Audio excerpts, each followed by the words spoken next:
Hi, ಎಲ್ಲರೂ ಇಷ್ಟಪಡುವಂಥ ಮಾವಿನ ಹಣ್ಣನ್ನು ವರ್ಷ ಪೂರ್ತಿ ತಿನ್ನಬೇಕಂದ್ರೆ ಏನು ಮಾಡಬೇಕು? ಹಾಗಾದರೆ ಈ ವಿಡಿಯೋನ ನೋಡಿ ಕೊನೆವರೆಗೂ. ಹೊರಗಿನಿಂದ ತರುವಂತಹ ಜ್ಯೂಸ್ಗಳಲ್ಲಿ ಹಾನಿಕಾರಕ ಕೆಮಿಕಲ್ಸ್ಗಳನ್ನು ಬಳಸಿರ್ತಾರೆ.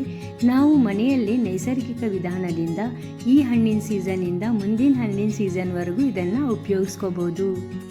ತೊಳೆದಿರುವಂತಹ ಮಾವಿನ ಹಣ್ಣುಗಳನ್ನು ಈ ಥರ ಕಟ್ ಮಾಡಿಕೊಂಡು ಪಲ್ಪನ್ನು ಮಾತ್ರ ಒಂದು ಬೌಲಲ್ಲಿ ಶೇಖರಿಸ್ಕೋಬೇಕು. ಈ ರೀತಿ ಎಲ್ಲ ಹಣ್ಣುಗಳನ್ನು ತೆಗೆದಾದ ಮೇಲೆ ಪಲ್ಪ್ನ ಪ್ರಮಾಣ ಎಷ್ಟಿದೆಯೋ ಅಷ್ಟೇ ಪ್ರಮಾಣದಲ್ಲಿ ಸಕ್ಕರೆಯನ್ನು ಕೂಡ ತಗೋಬೇಕು.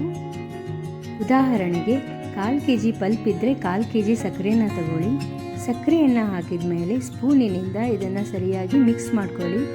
ಮಿಕ್ಸ್ ಮಾಡಿದಾದ್ಮೇಲೆ ಒಂದು ಜಾರ್ಗೆ ಹಾಕೊಳ್ಳಿ. ಜಾರಲ್ಲಿ ನೀರು ಹಾಕದೇನೆ ಇದನ್ನು ಪೇಸ್ಟ್ ಮಾಡ್ಕೋಬೇಕು.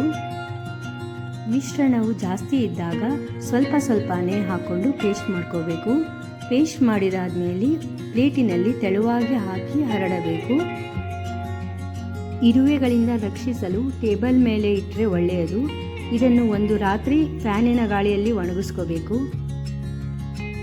ದಿನಕ್ಕೆ ಒಂದು ಸಾರಿ ಈ ಥರ ಸ್ಪೂನಿನಿಂದ ಅದನ್ನು ತಳ ಅಂಟದ ಹಾಗೆ ಆಡಿಸ್ತಾ ಇರಬೇಕು. ಇದನ್ನು ಬಿಸಿಲಲ್ಲಿ ಇಡಬಾರ್ದು. ಮನೆಯಲ್ಲಿನೇ ಗಾಳಿ ಚೆನ್ನಾಗಿ ಬರೋ ಜಾಗದಲ್ಲಿ ಇದನ್ನು ಇಟ್ಟು ಒಣಗಿಸ್ಬೇಕು. ಇದು ಹಂತ ಹಂತವಾಗಿ ಒಣಗ್ತಾ ಇರುತ್ತೆ. ದಿನ ಇದನ್ನು ತಳ ಅಂಟದ ಹಾಗೆ ಈ ಥರ ಸ್ಪೂನಿನಿಂದ ಕೈ ಆಡಿಸ್ತಾ ಇರಬೇಕು. ಇದು ಪೂರ್ತಿ ಒಣಗೋದಕ್ಕೆ 1 ವಾರ ಅಂತ ತಗೊಳುತ್ತೆ. ಒಣಗ್ತಾ ಬಂದಂಗೆ ನೀವು ಒಂದೇ ಪ್ಲೇಟಲ್ಲಿ ಕೂಡ ಹಾಕೋಬಹುದು. ಈ ಥರ ಪೂರ್ತಿ ಒಣಗಾಗಿದ ಮೇಲೆ ಇದನ್ನು ಮಿಕ್ಸಿ ಜಾರ್ಗೆ ಹಾಕ್ಕೊಂಡು ಪೌಡರ್ ಮಾಡ್ಕೋಬೇಕು.